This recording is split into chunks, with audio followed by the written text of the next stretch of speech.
সৌম্য সরকারের খেলা একটা শট দেখে থমকে গিয়েছিলেন অস্ট্রেলিয়ার বিখ্যাত সাংবাদিক ক্রিশ্চিয়ান রায়ান। মিড উইকেট এরিয়ায় খেলা তার ক্রস হুইপকে ব্যাখ্যা করতে গিয়ে রায়ান বলেছিলেন, স্বপ্নের মতো। এই একটা শটের বন্দনায় লিখেছিলেন 977টি শব্দ। শটের নীরব বিস্ময় ছিল অপ্রত্যাশিত, নিখুঁত, আলো আধারির ভেতর ঝলকে ওঠা এক মুহূর্ত। ক্রিশ্চিয়ান রায়ান অনেকটা এই ধরনের শব্দচয়ন করেছিলেন নিজের সেই প্রবন্ধে। 2015 ক্রিকেট বিশ্বকাপে সেদিন ব্যক্তিগত মাত্র দ্বিতীয় আন্তর্জাতিক ম্যাচ খেলছিলেন সৌম্য। রান করেছিলেন 28, কিন্তু ওইটুকুতেই, ওই এক শটেই অজি সেই ক্রিকেট বোদ্ধা লিখেছিলেন, সৌম্যর শট অন্ধকারে আলোর স্ফুরণ। তিনি জানান দিয়ে ফেলেছেন নিজের আগমনী বার্তা, রেখেছেন বিশাল এক স্টেটমেন্ট, আমি আবারও ফিরব। দিনটা ছিল 2রা মার্চ 2015, আর আজকের তারিখ 14 জানুয়ারি 2026। 10 বছর 10 মাস 12 দিন।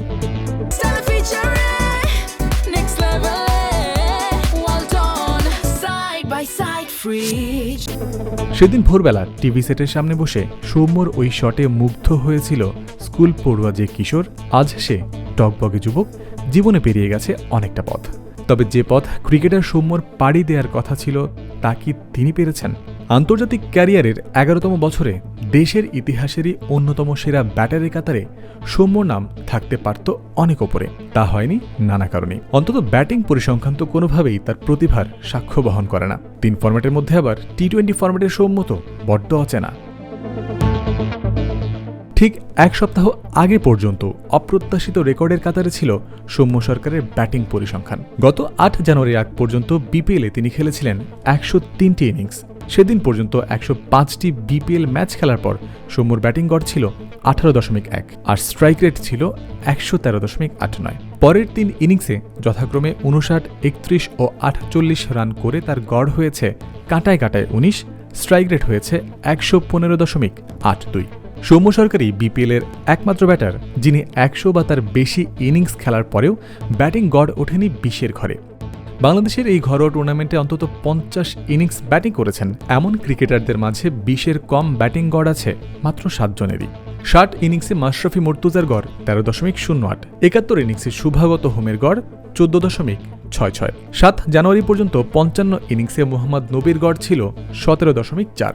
বর্তমানে 106 ইনিংসে সৌম্য সরকারের গড় 19, 62 ইনিংসে শেখ মেহেদির গড় 19.1, 93 ইনিংসে মেহেদি মিরাজের গড় 19.24 এবং 73টি ইনিংস খেলে জহুরুল ইসলাম অমির গড়ও ওই একই। উপরোক্ত 7 জনের মধ্যে আবার সবচেয়ে কম স্ট্রাইক রেট জহুরুল ইসলামের 110। 7 জানুয়ারি পর্যন্ত 113.89 স্ট্রাইক রেট নিয়ে এর পরেই অবস্থান ছিল সৌম্য সরকারের।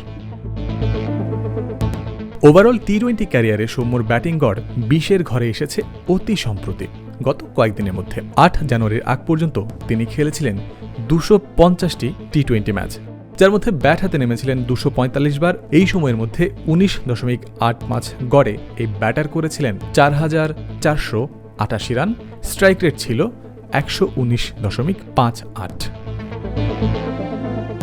রান প্রায় 5,000-এর কাছাকাছি। তবে যদি দেখা হয় সার্বিক টি-20 রেকর্ড বা স্ট্যাটিস্টিক্স, তাহলে অন্তত 200 ইনিংস খেলার পর ব্যাটিং গড় 20-এর নিচে আর স্ট্রাইক রেট 120-এর কম সৌম্যর আগে এমন কোনো ব্যাটারই ছিল না ক্রিকেট ইতিহাসে। অর্থাৎ দিন কয়েক আগেও এই তালিকায় একমাত্র নামটাই ছিল সৌম্য সরকার।